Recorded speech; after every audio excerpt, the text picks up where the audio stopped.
فرمایا بلغوا عنا قومنا،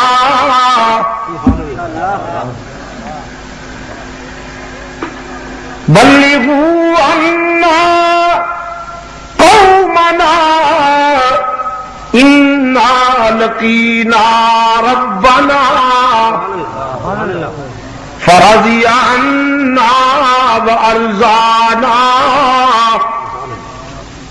او اللہ کے فرشتوں، او ہمارا پیغام ہمارے محبوب تک لے جاؤ، ہماری قوم تک ہمارا پیغام پہنچاؤ۔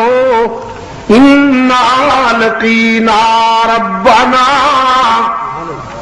ہم نے بیر مؤونہ پر اپنے رب سے ملاقات کی اور یہ ملاقات اتنی کامیاب ہوئی، فرضی عنا وارضانا، وہ ہم سے راضی ہو گیا، ہم اس سے راضی ہو گئے۔ تکبیر، شان صحابہ، شہادت صحابہ۔ ہم نے بیر مؤونہ پر اپنے رب سے وفا کر دی، ہم نے عشق کے تقاضے پورے کیے، ہم نے وفا میں کمی نہ کی، اس نے جزا میں کمی نہ کی۔ سرکار دو عالم صلی اللہ علیہ وسلم تک ان شہداء کا یہ پیغام پہنچا،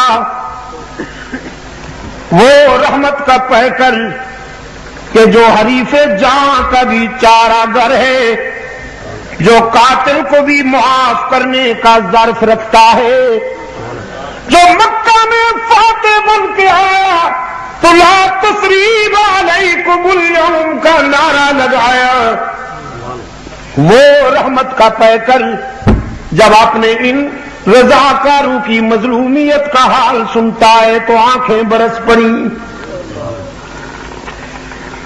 حزن و ملال دیکھا نہیں جاتا تھا، اور ایک عرصے تک نماز صبح میں رکوع اور سجدے کے درمیان رحمت عالم صلی اللہ علیہ وسلم نے قنوت نازلہ پڑھی اور ان بدبختوں کے لیے ہلاکت کی دعا کی،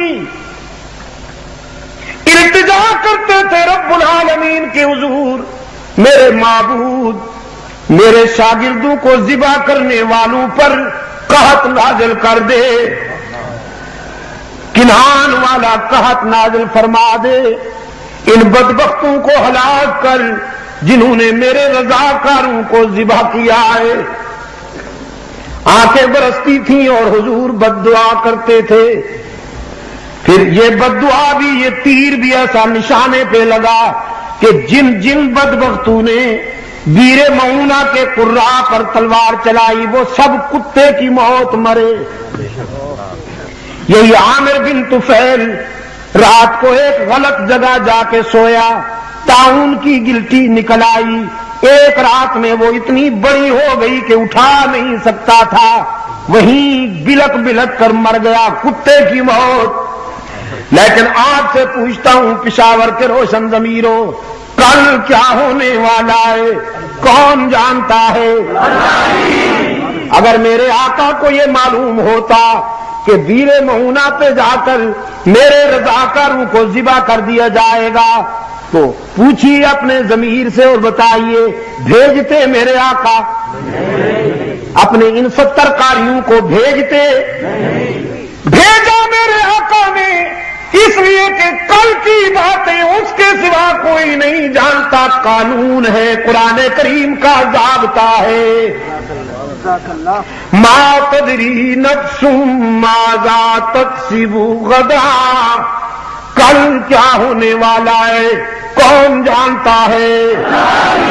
ہی پہ زور دے کر تاکہ بھی کے بیماروں کو شفائے کاملہ نصیب ہو جائے، دائیں بائیں بھی دیکھ کر کوئی چپ بیٹھا ہو تو اس سے بھی کہلوائیے کل کیا ہونے والا ہے کون جانتا ہے؟